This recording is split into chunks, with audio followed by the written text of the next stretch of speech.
Bem, chegou a hora de montar os pedaços. Chegou a hora de nós pegarmos as ferramentas, os princípios que nós temos estudado até aqui e começar a falar sobre um processo de como podemos discipular outra pessoa.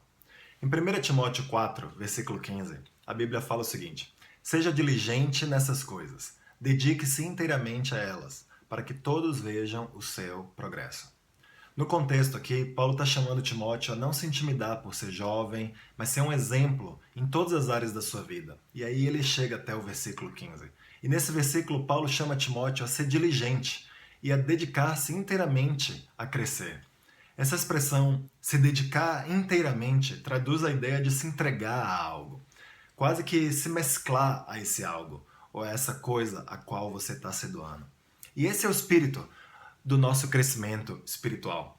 Esse é o espírito do que Deus deseja de nós, que a gente se entregue a Ele de forma completa, que a gente se doe, que a gente deseje crescer e conhecer mais sobre Cristo. E esse é o espírito que vai funcionar nos relacionamentos de discipulado.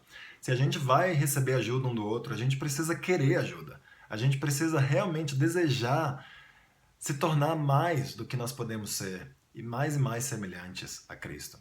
Em 1 Pedro, capítulo 2, nos versículos 2 e 3, a Bíblia fala: como crianças recém-nascidas, desejem de coração o leite espiritual puro, para que por meio dele cresçam para a salvação, agora que provaram que o Senhor é bom. Jesus nos chamou a nos negarmos a nós mesmos. Por isso a gente sabe que a gente precisa fazer algumas coisas mesmo sem querer fazer essas coisas. No entanto, a gente não pode continuar sem querer aquilo que Deus pede de nós. A gente se nega e a gente começa a fazer, mas a gente deve ter o alvo espiritual de que nosso coração acompanhe nossas ações e que a gente queira fazer aquilo que Deus nos pede para fazer. Sabe, irmãos, o crescimento espiritual duradouro em nossas vidas só vai vir se a gente desejá-lo de verdade. A gente pode até ter esses relacionamentos de discipulado e pode até praticar essas escrituras, mas se nosso coração não mudar e se a gente não desejar crescer, então nosso crescimento vai estar prejudicado. Irmãos, você tem desejado crescer? Você tem desejado fazer progresso espiritual na sua vida?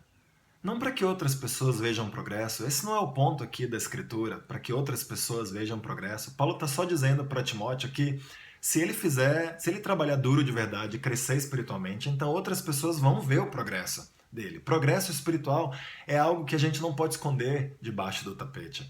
Assim acontece com nossas vidas também. Quando a gente cresce, se torna óbvio para as pessoas ao nosso redor de que a gente está crescendo. E aí todos se alegram, todos ficam inspirados e todos obtêm incentivo para eles mesmos também desejarem o crescimento. Bem, dito essas palavras iniciais, como que a gente pode crescer então? Existe um ciclo de aprendizado que é usado em várias áreas por aí fora, em esportes, outras áreas de formação, mesmo as não espirituais. E esse ciclo é conhecido por muitos como o ciclo PDCA. Esse ciclo começa com a ideia de planejar. Se você está discipulando alguém, você quer saber para onde vocês irão juntos. Vocês querem juntos fazer um plano de como chegar a algum lugar que vocês estão tentando ir. Em que direção que a gente vai andar em nossa caminhada com Cristo? Como que a gente vai chegar aonde a gente quer chegar? É o momento de fazer muitas perguntas, de ensinar muitas coisas, se for necessário. É o momento de se preparar para a jornada que está diante de nós. O próximo passo, depois de planejar, é desenvolver. É o momento de ir, de fazer coisas, de executar tarefas que nós planejamos para que nós de fato cresçamos espiritualmente. A gente não faz isso sozinhos. A gente faz isso juntos. Muitas das coisas que nós somos chamados para fazer no cristianismo envolve a presença de outra pessoa. A gente que está buscando ajudar outra pessoa não só dá conselhos para ela e aí vê depois como que as coisas foram. Muitas das coisas que a gente busca ajudar as pessoas, a gente vai lá e faz junto com as outras pessoas. Depois de desenvolver, a gente vai e confere. É a hora de se perguntar: as coisas foram bem? Você conseguiu? Onde que você foi bem? Onde que foi mal? O que que você aprendeu? O que que você ainda precisa aprender? Que outros progressos você pode fazer nessa área? Nesse momento é o momento em que a gente precisa medir o nosso progresso. E, irmãos, eu não sei que sensação você tem quando você ouve essa expressão medir o progresso, mas sabe, qualquer coisa que seja importante na nossa vida, que a gente realmente queira crescer, a gente precisa medir. A gente precisa saber onde essa coisa está, onde o nosso progresso está, para que a gente consiga ver se a gente fez progresso, se a gente foi para outro lugar melhor. Medir não quer dizer que a gente está sendo humano ou que a gente está sendo carnal. Quer dizer que a gente se importa o suficiente com algo para gastar o esforço para saber como que as coisas estão no momento, porque a gente tem fé de que elas vão melhorar. Depois de conferir, a gente vai e ajusta. A gente vê o que mais que eu poderia mudar, onde que eu poderia acertar em áreas onde eu errei, onde que eu posso fazer mais progresso. Pense em uma viagem para outro estado, por exemplo. Digamos que você esteja planejando viajar para outro estado. E vamos aplicar esse ciclo a essa viagem. A primeira coisa que a gente faz é decidir para onde a gente vai. A gente senta, a gente planeja a rota, a gente descobre a respeito de quais são os lugares para onde eu gostaria de ir. A gente descobre a distância, a gente vê as estradas, ou a gente decide se a gente vai de avião, e a gente faz cálculos, a gente imagina a viagem antes de começá-la. Depois de planejar a viagem, a gente vai e começa a viajar. A gente começa a colocar em prática os planos que a gente fez para a viagem. Esse é o momento do desenvolver. E de tempos em tempos, a gente está lá, digamos que a gente tenha decidido ir de carro, e a gente tem as estradas que a gente gostaria de percorrer, os lugares onde a gente gostaria de parar. De tempos em tempos, a gente confere. A gente está na rota certa? A gente está gastando o tempo que a gente planejou gastar? A gente está perdido? Se a gente continuar indo nesse ritmo, a gente vai chegar lá no horário em que a gente gostaria de chegar para poder fazer aquela outra coisa? Então, a gente confere de tempos em tempos para ver, eu estou no caminho certo? As coisas estão indo conforme planejadas? E aí, depois de conferir, a gente faz ajustes no plano. Talvez a gente vai... Puxa, mas esse lugar onde a gente está aqui está tão bom que vale mais a pena ficar aqui do que chegar rápido naquele outro lugar. Então, a gente faz ajustes. Ou então a gente pensa, não, a gente tem que parar menos vezes para a gente conseguir chegar lá naquele lugar a tempo. Então, a gente precisa mudar o ritmo em que a gente está indo ao banheiro aqui.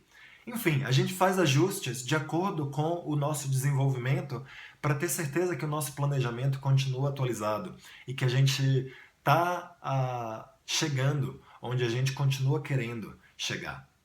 Depois de ajustar, o interessante é que a gente não volta à fase do planejamento original. Por exemplo, quando a gente faz o ajuste de que a gente vai parar menos vezes em posto de combustível, a gente não volta para a prancheta para falar eu continuo querendo ir para esse estado, as estradas continuam sendo essas. Não. A gente faz ajustes e aí a gente volta para o desenvolver. A gente não volta para o planejar. Na vida espiritual acontece a mesma coisa. A gente não fica planejando nosso crescimento espiritual o tempo todo. A gente faz um planejamento sobre alguma área onde a gente quer crescer, mas aí a gente entra no ciclo de desenvolver, de conferir e de ajustar. Depois de ajustar, a gente volta para o desenvolver, para o conferir e para o ajustar. Então existe um sentido em que o ciclo PDCA acontece quando a gente quer crescer em alguma área. Mas dentro desse ciclo PDCA, existe um mini ciclo que é o DCA. A gente planeja algo grande e a gente desenvolve, confere, ajuste, desenvolve, confere, ajusta. E a gente faz vários mini ciclos desse antes de voltar para um novo ciclo que envolve a fase de planejamento. Esse modelo é uma aplicação prática. Esse modelo PDCA é uma aplicação prática de 1 Timóteo 4, versículo 15. Quando Paulo diz, seja diligente nessas coisas.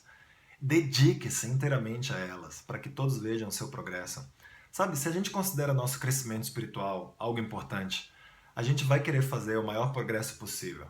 A gente vai querer crescer continuamente. A gente vai querer fazer tudo o que estiver à nossa disposição para nós sermos mais parecidos com Cristo. Nos próximos vídeos, a gente vai detalhar esse processo a fundo. A gente vai ver que a gente pode usá-lo nos nossos relacionamentos de discipulado de uma forma encorajadora, de uma forma que dê muita esperança uns aos outros. E a gente vai entender como a gente pode usar as ferramentas do ensino, da correção, do encorajamento e outras que a gente já aprendeu nesse processo também.